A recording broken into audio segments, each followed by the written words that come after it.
So you skipped a day, and then you feel guilty. Here's why guilt is the problem and not the missed day. Let's just normalize something here for you. You're going to miss days. Things happen. Life happens. You get sick. You get distracted by your kids. You have other people to take care of. You forget. You just don't. And that's okay. Because missing a day does not erase the 19 other days you showed up for yourself by practicing one form of breathing where you can regulate your nervous system and calm down.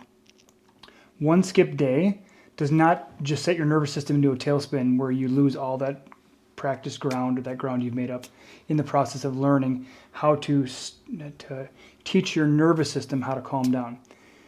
We're human. We're going to miss things, okay? And that's okay because this is not about perfection. This is about learning a skill and making it part of your day so that you can have a means of calming yourself down and you can get back to that moment that you need to every time you feel stressed. So what can happen is you start feeling stressed and you say, oh, there's that thing we've been practicing, breathing. I know it's weird, right? Breathing. And maybe a day goes by, 3 days go by, 7 days go by. You're not even sure. Like, I don't even know when the last time I breathed. I practiced a breath. That's okay because today can be day number 1 again.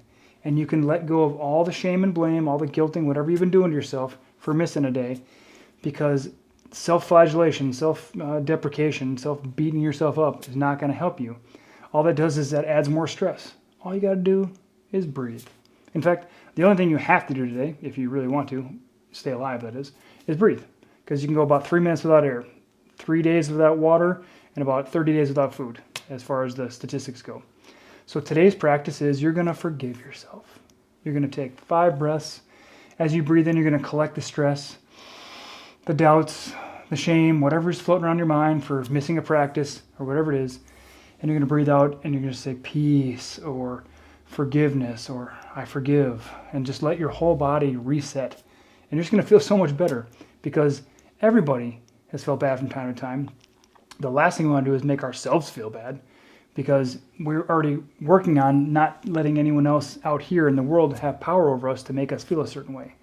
So you can choose not to beat yourself up and breathe 5 breaths of this deep breath in, holding for a few seconds to upregulate that parasympathetic tone and get your vagus nerve turned on, and then calmly breathe out, drop your eyes toward your feet, and let your whole body reset.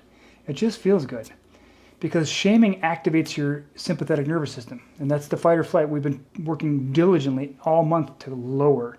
So we don't want to do that to ourselves because why would you want to put yourself back in fight or flight by the drop of a hat by thinking about something shameful? Like, oh, I'm terrible, I failed, whatever it might be. So this is your breath work for today. You're going to forgive yourself. You're going to breathe and you're going to say, I'm going to choose to treat myself kindly.